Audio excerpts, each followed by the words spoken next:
In terms of, and this is probably the thing that I'm currently working on as we've sort of shifted away from more sort of, I guess, committing ourselves now to working, it's the first time that both of Melissa and I have been working full-time jobs at the same time in How's our marriage. that going? Pretty good. We're saving. Yeah, nice. Hard.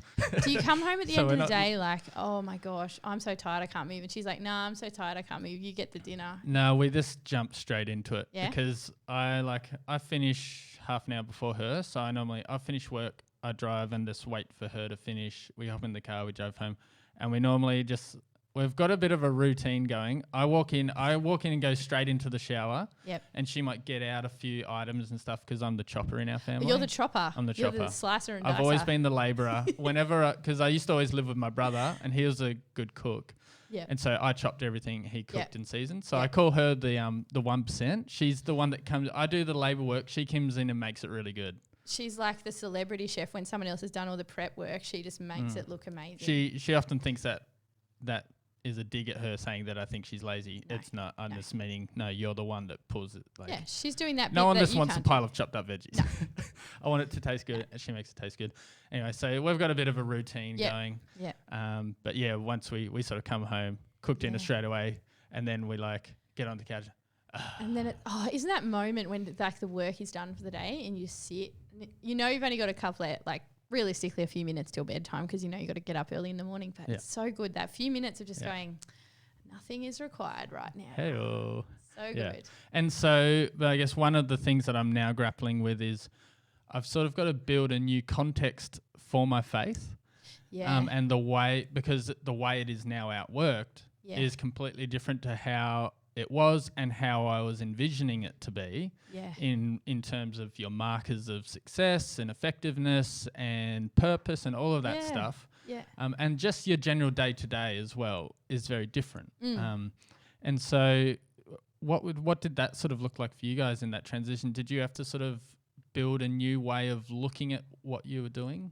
Yeah, absolutely. I think maybe we weren't as purposeful about that in the beginning as we could have been, but probably just by the experience of stepping into some other areas and accepting, hey, this is you can do kingdom stuff, but in a different context. But then it's just working out, well, what does building the kingdom look like when it's not actually just about, what happens at church or what happens with your Christian crew or, if you're not hosting a connect group, well, is there still a way that you build the kingdom that's not directly kind of, attributable, I guess, in that way? Yeah. And for us, that's probably evolved in a bit of an organic way. And in retrospect, I can look back and go, oh yeah, that's how that went down. But probably one thing is just understanding the importance of what a connection with people really is.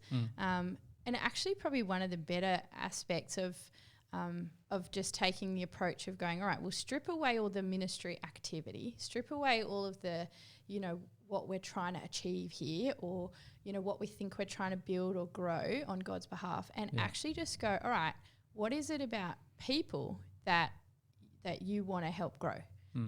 Everyone needs to grow. And so how can you be a part of someone else's growth? And when you kind of boil it down to that question, the possibilities are really endless. It's not limiting. It's actually mind-blowing.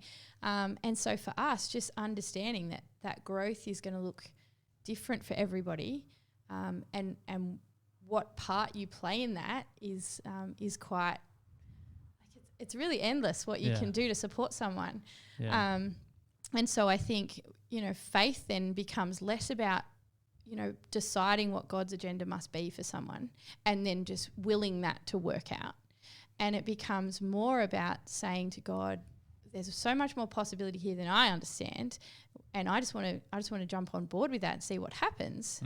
And, my job is to maintain a connection with someone that helps them to grow, that they experience love and they experience support and, and what they need from me will become apparent rather than me setting out to go, well, I think, this is all the stuff I know about the world and God and myself. And so this is what I'm going to put out there for other people to have.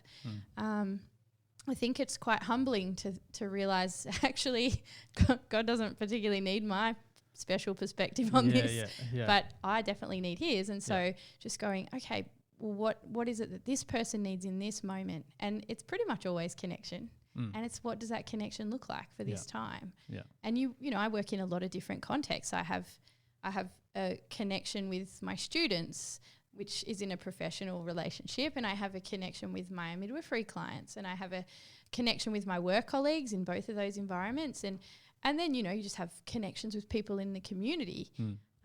And those connections don't have to have, you know, there doesn't have to be a huge instantly spiritual overtone.